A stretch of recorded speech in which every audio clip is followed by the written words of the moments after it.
आप तमाम ही लोगों की कोशिश, मेहनत और पूरा वक्त सुबह से लेकर शाम तक यहाँ बैठने पर कहीं ना कहीं एक कामयाब आंदोलन हुआ कि आपके मैपिंग के मामले में अभी प्राण साहब से जो बातचीत हुई थी वो आए, हमने उनको निवेदन दे दिया और 2 दिन में उन्होंने जो यादी मांगी है नाम की वो देने के बाद 30 तारीख तक हमने लिखा भी है और उनको यहाँ जबानी बोला भी है कि 30 तारीख तक आप इस पे निर्णय ले लीजिए। अगर 30 तारीख तक वो 30 जुलाई तक कोई फैसला नहीं किए मैपिंग वालों के हक में तो आगे के रास्ते हमारे लिए खुले हैं। इसी के साथ साथ जो एसआईआर का सर्वे हो रहा है, जो एक्सेस से कामकाज इलेक्शन कमीशन कर रहा है, वो एक्सेस बीएलओ के पास हो या वो एक्सेस प्रांत ऑफिसर के पास हो या उनके नीचे के अधिकारियों के पास हो, मगर हमारी मालूमात में वो एक्सेस एक शुभ सर्विसेज औरंगाबाद, जिसका अभी नाम इन्होंने संभाजी नगर रखा है, तो उस औरंगाबाद का शुभ सर्विसेज नाम की एक प्राइवेट एजेंसी है। वो एजेंसी पूरे कामकाज, वो ऐप उन्होंने बनाया है और इलेक्शन कमीशन के कुछ लोगों का एक्सेस उनसे कनेक्ट है। तो मतलब बोलने का कि वो देख रहे हैं कि कौन सी मैपिंग हो रही है, कौन सी मैपिंग नहीं हो रही है, कितनी मैपिंग हो रही है, कितने लोगों की हो रही है। ये गैर कानूनी अमल है और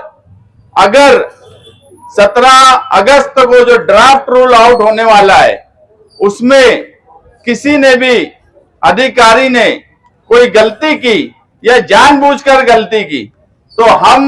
उसके ऊपर कानूनी कार्रवाई करेंगे। एक भी फॉर्म बिला वजह रिजेक्ट किया गया तो उसके ऊपर कानूनी कार्रवाई करेंगे। कानूनी कार्रवाई के साथ साथ अगर हम मैपिंग के सवाल पर आपकी छाती पर आकर बैठ सकते हैं तो आप समझ सकते हो कि अगर किसी भी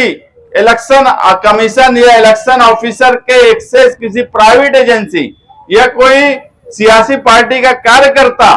उसके पास अगर मिला और सबूत के साथ अगर मैं नाम दे रहा हूं शुभ सर्विसेज, तो हमारे पास कोई ना कोई मालूमात है।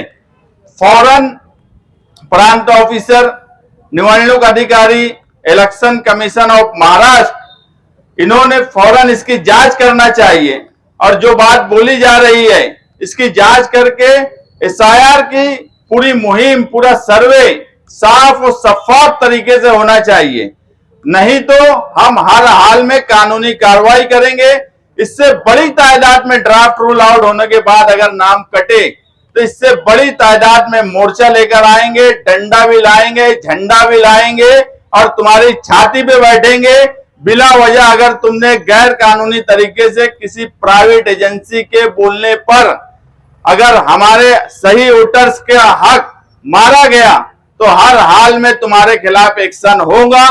हम सिर्फ ये चाहते हैं कि हम सहयोग कर रहे हैं, इसीलिए हमारे आंदोलन का नाम भी सहयोग आंदोलन है। तो आपने भी वोटर्स के साथ सहयोग करना चाहिए, किसी भी तरीके की बेईमानी नहीं होना चाहिए। आप जिस कुर्सी पर बैठे हो उस कुर्सी पर ईमानदारी से काम करिए, किसी भी सियासी पार्टी के दबाव में काम मत करिए। बस यही बात बोलने आए थे। आज धरने में जो भी मर्द ख्वातीन सुबह से यहाँ भूखे प्यासे बैठे हैं, मैं तमाम ही लोगों का शुक्रिया अदा करता हूं और दोबारा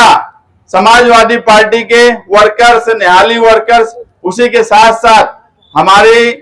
दोस्त पार्टी इस्लाम पार्टी के नवीद खतीब और उनके तमाम ही ओहदेदारान, मैं उनका भी शुक्रिया अदा करता हूं कि उन्होंने सिर्फ हिमायत नहीं दी,